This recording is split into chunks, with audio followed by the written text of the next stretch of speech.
Good morning बच्चों। तो कैसे हैं आप लोग? आई होप कि आप लोग बहुत अच्छे होंगे, खुश होंगे, मस्त होंगे, खुशहाल होंगे और मन लगाकर पढ़ते होंगे। पिछले क्लास में हम आप लोगों को जैन धर्म और बौद्ध धर्म के बारे में पढ़ाए थे। उनके कौन कौन से पवित्र स्थल थे वो सब पढ़ाए हुए थे, कौन कौन से मंदिर थे, कौन कौन से स्तूपा थे, वो सारा कुछ हम आप लोगों को पढ़ा दिए हैं। अब हम उससे आगे पढ़ेंगे आर्किटेक्चर इन मेडिवल इंडिया, यानी कि मध्यकालीन भारत में क्या क्या वास्तुकला थी उसके बारे में हम पढ़ेंगे आज से। और हाँ, हम मेरे पास एक कमेंट आया हुआ था किसी बच्चे की, वो 11th क्लास में पढ़ रहे हैं और वो आर्ट्स रखे हुए हैं और उन्होंने हमसे पूछा है कि मैम क्या हम आर्ट्स के थ्रू कोई कैरियर बना सकते हैं, क्योंकि मेरे ऊपर सारे जो है कमेंट्स कर रहे हैं कि आप आर्ट्स से कोई कैरियर नहीं बना सकते हैं। तो ये कहना गलत है, क्योंकि आर्ट्स सब्जेक्ट हो या साइंस हो या कॉमर्स हो, सबकी अपनी अपनी वैल्यू होती है। हम आर्ट्स से भी बहुत सारे कंपटीशन का एग्ज़ाम देते हैं, जैसे मेनली रूप से देखें तो यूपीएससी एनबीपीएससी जो है आर्ट्स पे ही डिपेंडेड है। उसमें बहुत सारे सब्जेक्ट पढ़ने पड़ते हैं, जिसमें आर्ट्स भी बहुत इम्पोर्टेंट रोल है। अगर हम आर्ट्स नहीं पढ़ेंगे तो हम डिस्क्वालीफाई हो जाएंगे, क्वालिफाई नहीं कर पाएंगे। इसलिए हमें आर्ट्स को भी पढ़ना बहुत ज़रूरी है, पढ़ना चाहिए, जिसमें हिस्ट्री, सिविक्स, ज्योग्राफी ये सारा कुछ आते हैं, हमको पढ़ना ही पढ़ना चाहिए। करेंट अफेयर्स भी साथ में पढ़ना चाहिए, जैसे हुआ सीजीएल हुआ, ग्रुप डी का भी एग्ज़ाम हुआ, जितने भी एग्ज़ाम हैं सारे एग्ज़ाम में आर्ट्स बहुत ही इम्पोर्टेंट रोल्स है। आर्ट्स की बहुत ही वैल्यू है। सभी मन लगाकर पढ़ें और सभी याद करें इसे, और किसी न किसी एग्ज़ाम में क्वालिफाई आप लोग हो ही जाएंगे। और ख़ास करके यूपीएससी बीपीएससी जो है वो आप ज़रूर क्वालिफाई करिएगा। इसलिए इसे मन लगाकर पढ़िए और किसी की बातों पे ध्यान मत दीजिए, बस आप पढ़ाई पे फोकस कीजिए। आपका सबसे बड़ा पर्पस है कि आपकी पढ़ाई आप किस ढंग से कर रहे हैं, क्या कर रहे हैं, वो आपके ऊपर डिपेंड कर रहा है। और किसी भी सब्जेक्ट को आप इंटरेस्टेड के रूप में पढ़ें, न कि बोरिंग के रूप में पढ़ें कि हाँ चलो भाई आर्ट्स सब्जेक्ट है, बोरिंग है, इसे कैसे हम पढ़ें। नहीं, वो सब पढ़ना है, सबको इंटरेस्टेड में पढ़िए, मन लगेगा और बहुत ही इंजॉय कीजिएगा। ठीक है, अब हम आगे उससे पढ़ने के लिए जा रहे हैं आर्किटेक्चर इन मेडिवल इंडिया, कि मध्यकालीन भारत में क्या क्या वास्तुकला थी उसके बारे में हम पढ़ेंगे और हम डिटेल से पढ़ते जाएंगे इन सब के बारे में। इस पे एक एक क्वेश्चन जो है प्रीलिम्स का जो है ऑब्जेक्टिव टाइप क्वेश्चन वो सॉल्व करेंगे। उसके बाद जाकर के सब्जेक्टिव क्वेश्चन सॉल्व करेंगे। इट मीन्स आंसर राइटिंग की जो क्वेश्चन होती है, कैसे पूछा जाता है एग्ज़ाम में, वो सारे सॉल्व करते हुए हम नेक्स्ट चैप्टर पे बढ़ते जाएंगे। तो आइए हम पढ़ते हैं आर्किटेक्चर इन मेडिवल इंडिया। किस इंडिया की बातें हो रही है? तो मेडिवल इंडिया की बातें हो रही है। और मेडिवल इंडिया से ही मुग़ल शासकों का आवागमन जो है भारत में होने लगा। इस्लामिक धर्म का भी आवागमन जो है वो होने लगा। किस टाइम से? तो मेडिवल के टाइम से ही, मध्यकालीन इतिहास के समय से ही भारत में मुग़ल का, इस्लामों का, सबका आना जाना स्टार्ट हो गया था। ठीक है, आइए इसे हम पढ़ते हैं। कहता है, with the Arab conquest of Sindh in 712 AD, the arrival of the Islamic rulers to the western frontiers of India had started। क्या कह रहा है? had started, यानी कि कहता है यहाँ पे कि 712 ईस्वी में जो है क्या हुआ था कि जो मुग़लों का आना स्टार्ट हो गया था, इस्लामिक धर्म का भी आना स्टार्ट हो गया था। जब कब? अरब, और जब 712 में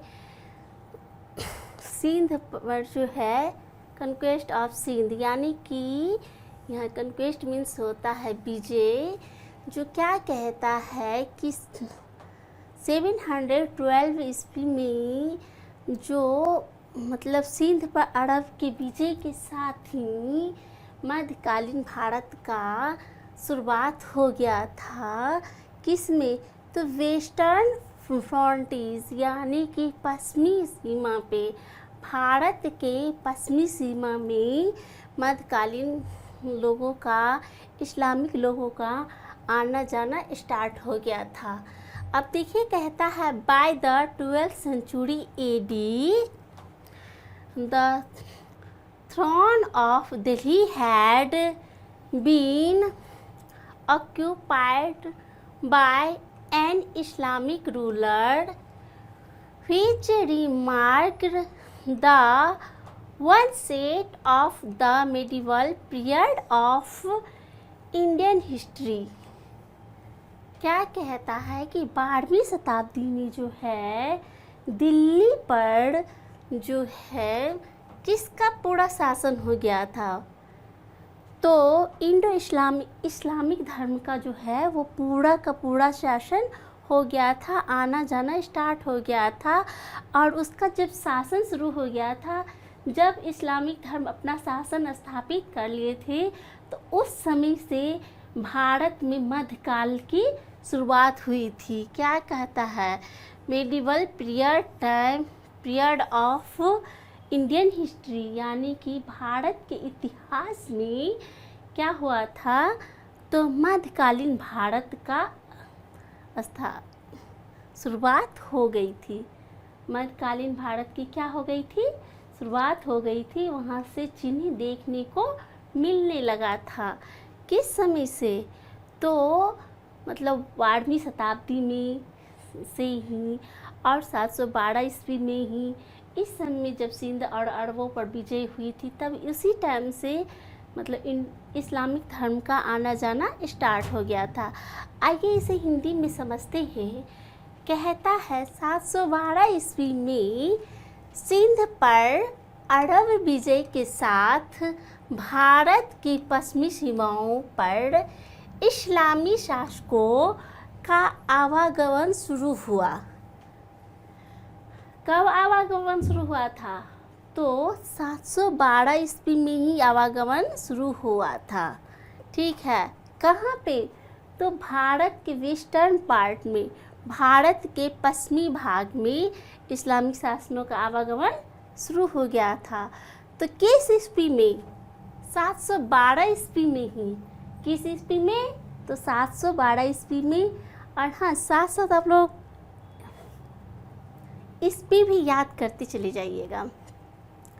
12वीं शताब्दी तक दिल्ली के सिंहासन पर एक इस्लामी शासक का अधिकार स्थापित हो गया। किस ईस्वी में इस्लामी शासक का अधिकार स्थापित हो गया था? तो 12वीं शताब्दी में। ठीक है, जिसने भारतीय इतिहास के मध्यकाल की शुरुआत को चिन्हित किया है। जो क्या किया था कि उस समय में मध्यकाल भारत का इतिहास जो है शुरू कर दिया था, चिन्हित किया था, पहचान में आ गई थी कि अब जो है भारत में इस्लामों का शासन है, मुगलों का शासन है। ये उस समय से ये स्टार्ट हो गई थी। कब से?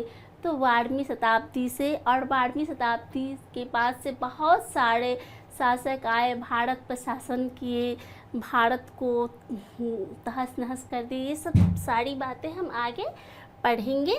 ठीक है, हम यहाँ तक समझ गए।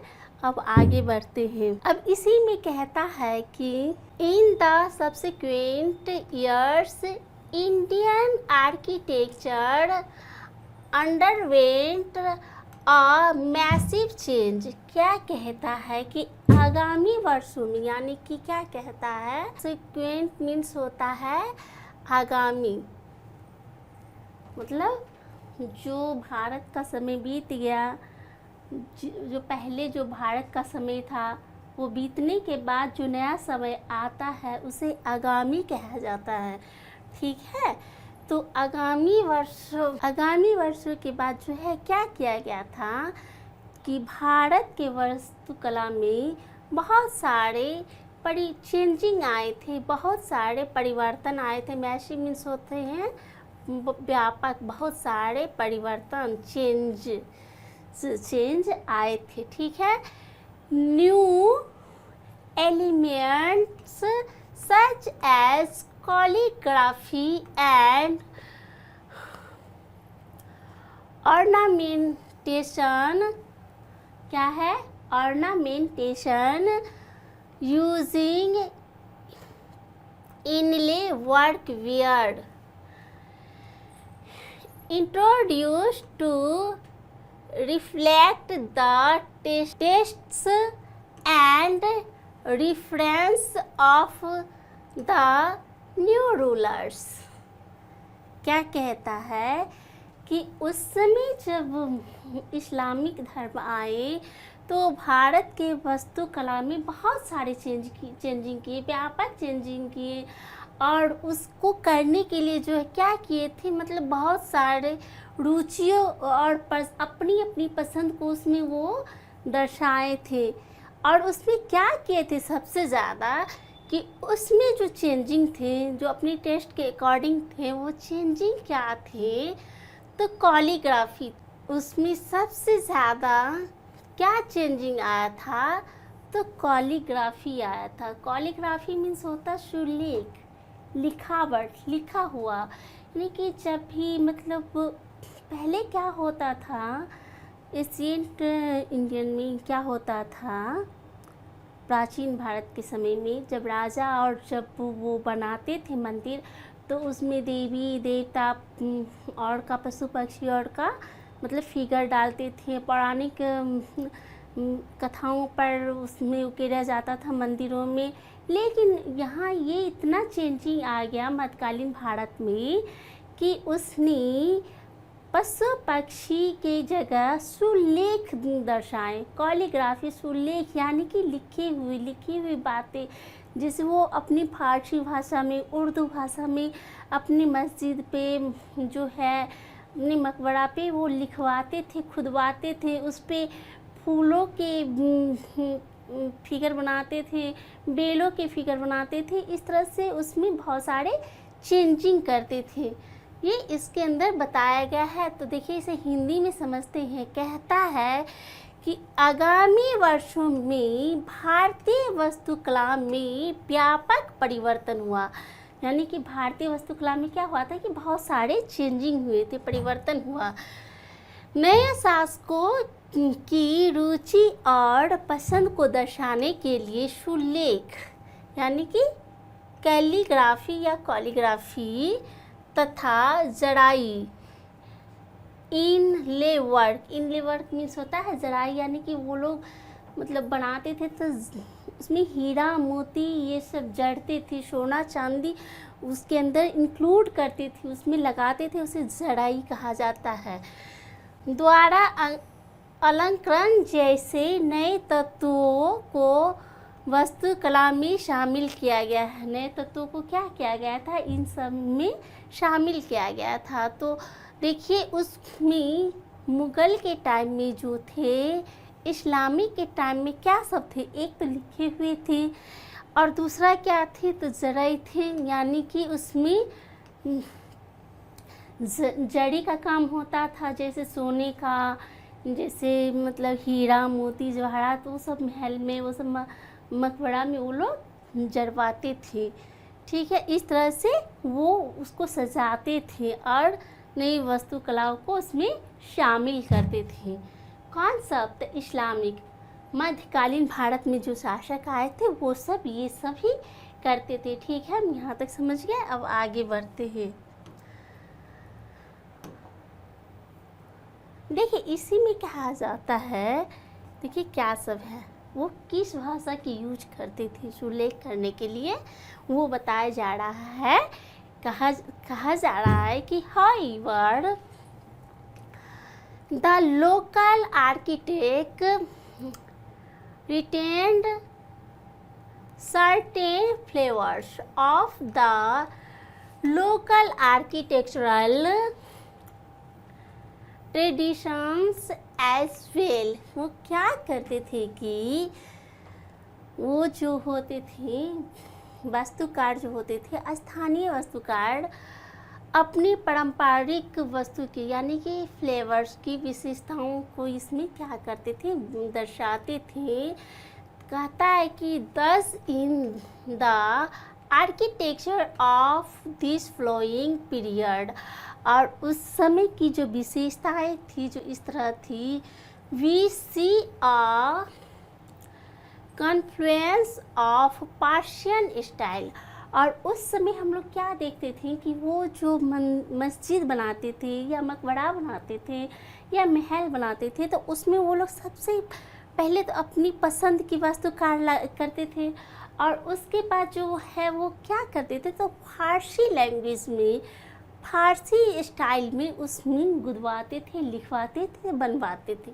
ठीक है, विथ द इंडियन स्टाइल, जो कि भारतीय शैली की जो होती थी वो दिखने में सुंदर होती थी।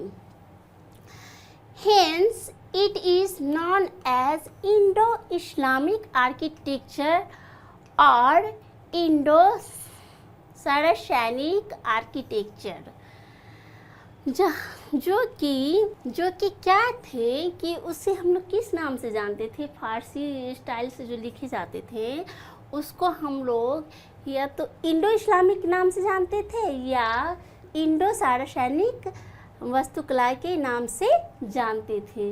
इस तरह वहाँ पे जो सुलेख होते थे, जो सजावट होते थे, जो उनके मकबरा पे लिखे जाते थे, बनाए जाते थे, जो भी बेल उल जो भी फूल पत्तियाँ बनाई जाती थी, उन सब को हम लोग फारसी शैली कहते थे। और फारसी शैली में भी इंडो इस्लामिक कहते थे या इंडो सारासैनिक आर्किटेक्चर कहते थे। ठीक है, हम यहाँ तक समझ गए, अब हिंदी में समझते हैं। कहता है हालांकि हालांकि स्थानीय वास्तुकारों ने अपनी पारंपरिक वास्तुकला की विशेषताओं को भी बनाए रखा।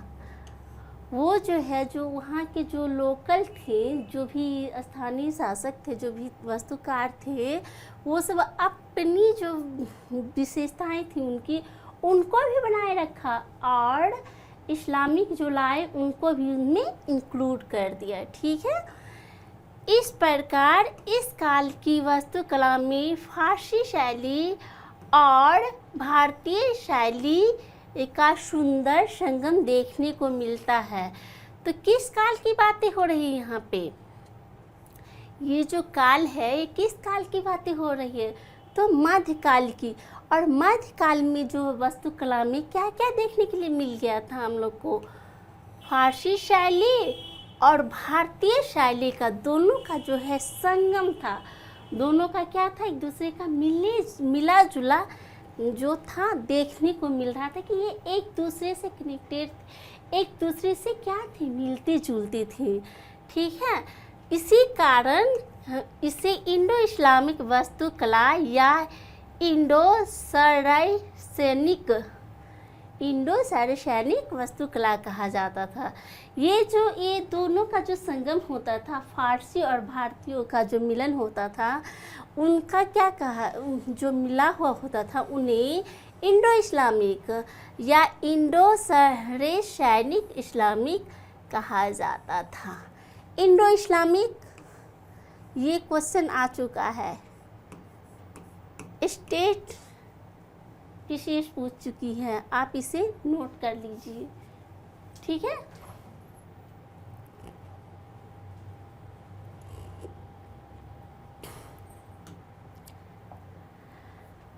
आइए हम आगे बढ़ते हैं।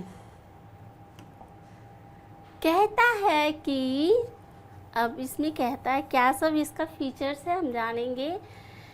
कहता है some of the features of Indo Islamic architecture are given as follows.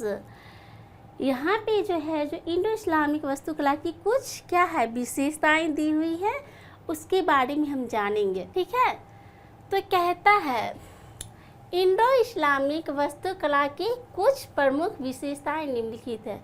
कुछ प्रमुख विशेषताएं हैं इंडो इस्लामिक की। क्या विशेषताएं हैं उसके बारे में हम जानते हैं, ठीक है।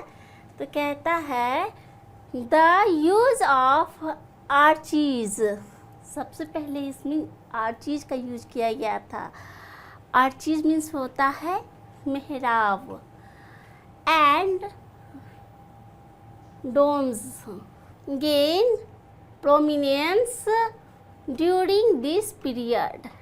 और इसमें क्या कहता है कि इंडो इस्लामिक में सबसे पहले तो मेहराब थे, उसके बाद गुंबद थे, जो इसका उपयोग बढ़ता ही गया। देखने के लिए इसका जो है उपयोग जो है, महत्व जो है इसका दिन पर दिन बढ़ता ही गया है, ठीक है।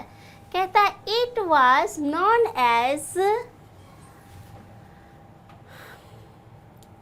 arcuate style of architecture and replaced the traditional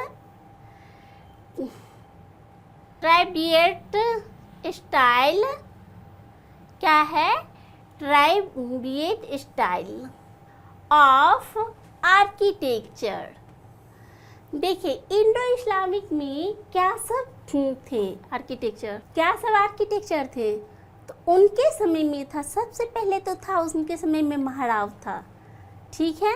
उसके बाद गुंबद थी, और उसके बाद क्या थी कि उसका जो मेहराब और गुंबद जो थी उसे हम लोग कहते थे आर्कुएट स्टाइल। कौन सी स्टाइल कहते थे? आर्कुएट स्टाइल कहते थे। और उसके बाद उसी में क्या था, तो ट्रेबिएट आर्किटेक्चर थे, उसमें ट्रेबिएट आर्किटेक्चर थे, ठीक है। ये इसे हिंदी में समझते हैं।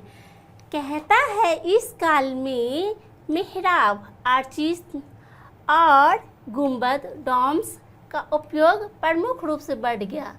उनके समय में सबसे ज़्यादा बनता था, उनके जो मस्जिद मकबरा जो भी बनते थे महल, तो उसमें सबसे ज़्यादा उनका मेहराब, छत जो होती थी मेहराब होती थी, उस पर गुंबद होता था, वो सबसे ज़्यादा बढ़ गया।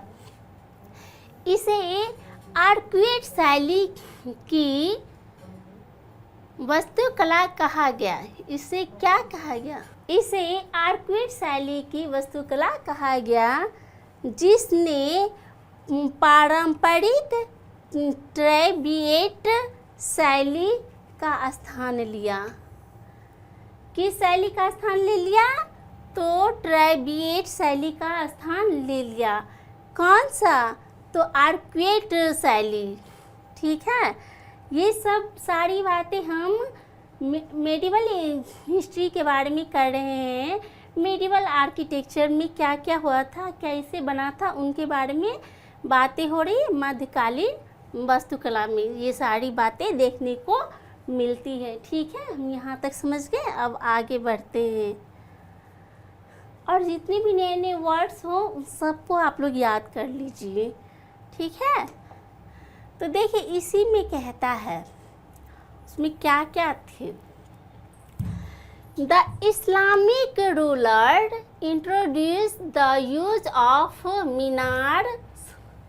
क्या क्या था? Minarets around the mosques and the mausoleums. क्या थे? मौसोलियम्स थे। देखिए इसमें क्या कहते हैं, इस्लामिको शासक ने क्या क्या बनाए थे? मस्जिद बनाए थे, मकबरा बनाए थे, और मीना उनके जो मकबरा के आसपास क्या बनाए थे? अराउंड दिया हुआ है। अराउंड मीन्स होता है आसपास। तो मकबरा के आसपास उसने क्या बनाए थे? तो मीनार बनाए थे। कौन सब? तो इस्लामिक शासक। और वो कब आए थे? तो मध्यकालीन भारत में ही आए हुए थे, ठीक है। ये इसे हिंदी में समझते हैं। इस्लामी शासकों ने मस्जिदों और मकबरों के आसपास मीनारों या मीनार्स के उपयोग की शुरुआत की। किसकी शुरुआत की? तो मीनार की शुरुआत की। किसने? तो इस्लामिक शासकों ने। अब देखिए आगे कहता है mortar was used as a cementing agent in their construction। और क्या कहता है कि वो जो अपने निर्माण किए थे, क्या निर्माण किए थे, तो मस्जिद मकबरा जो मीनार बनाने का जो निर्माण किए थे, तो उनको जड़ से उठाने के लिए, जोड़ने के लिए, मोर्टार करने के लिए, उसका निर्माण करने के लिए किसका उपयोग करते थे, तो सीमेंटों का उपयोग करते थे। जोड़ने के लिए जो भी उस पदार्थ को जोड़ने के लिए जो भी चीज़ का यूज करते थे, उसमें सबसे ज़्यादा सीमेंट का यूज करते थे। ठीक है, वो किस चीज़ में बनाने के लिए, तो मकबरा, मस्जिद, महल सब बनाने के लिए सीमेंट का यूज करते थे। कौन से शासक थे, इस्लामिक शासक। आइए इसे हिंदी में समझते हैं। उनके निर्माण कार्यों में गारे, मोर्टार को क्या कहते हैं, गारे। गारे का उपयोग जोड़ने वाले पदार्थ, जो गारे का उपयोग जो होता था, उसको जोड़ने के लिए जो पदार्थ होती थी वह क्या होती थी, तो सीमेंटिंग एजेंट के रूप में किया जाता था। किसके रूप में किया जाता था, तो सीमेंटिंग एजेंट के रूप में किया जाता था। किसको बनाने के लिए, तो मकबरा को, मस्जिद को, मीनार्स को, ये सब को बनाने के लिए सीमेंट का उपयोग किया जाता था। किसके समय में, तो इस्लामिक शासकों के समय में। ठीक है, यहाँ तक समझ गए। अब आगे बढ़ते हैं।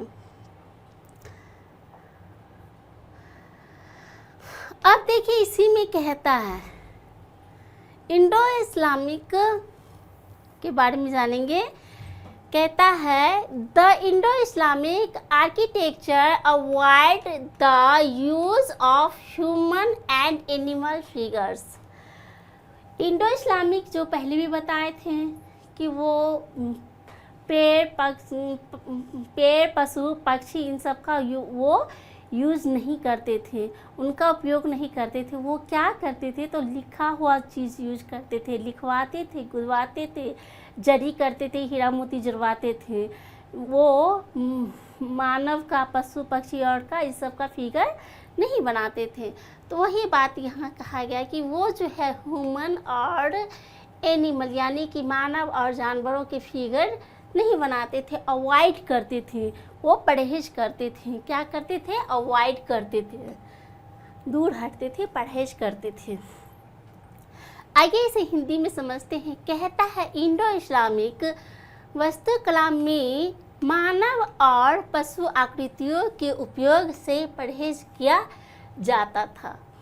ठीक है, पहले भी बोल दी, वही बात है कि इंडो इस्लामिक जो है पशु, मानव, ये सब से दूर रहा करते थे। अब देखिए उसी में आगे कहता है, while the Hindu architecture had become too congested। क्या होता था कि हिंदू का जो वास्तुकला होता था, क्या कहता था है, टू कंजेस्टेड यानी कि अत्यधिक सघन भीड़ भाड़ वाले होते थे। The Indo Islamic architecture introduce spaciousness, massiveness and breadth to it.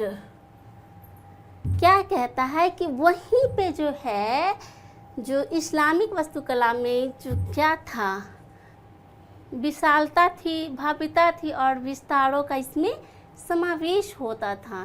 ठीक है, और वही हिंदी में आइए समझते हैं। कहता है, जहाँ हिंदू वास्तुकला अत्यधिक सघन भीड़ भाड़ वाली हो गई थी, यानी कि हिंदू का जो भी वास्तुकला था वो अत्यधिक गैदरिंग हो गई थी, कंजेस्टेड हो गई थी, भीड़ भाड़ वाली हो गई थी। उसमें पशु पक्षी, देवी देवताओं का फिगर बनाया जाता था, लेकिन इसमें वो सब नहीं होती थी।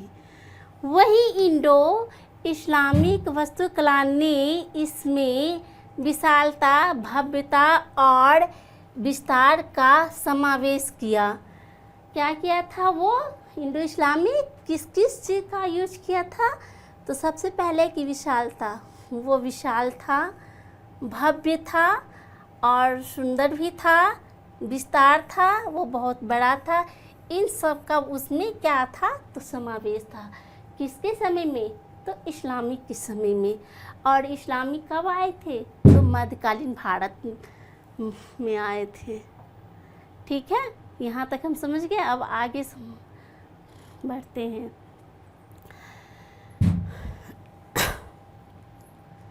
अब देखिए इसमें कहता है while the previous structure use sculptures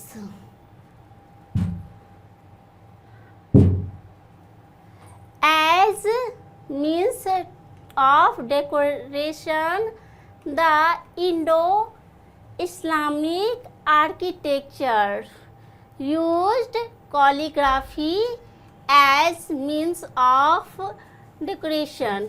देखिए क्या कहता है कि जो प्रीवियस स्कल्पचर क्या कहता है कि वहीं जहाँ पूर्ववर्ती भारत में पूर्ववर्ती स्थापत्य कला यानी कि जो पहले मध्यकाल से पहले जो थी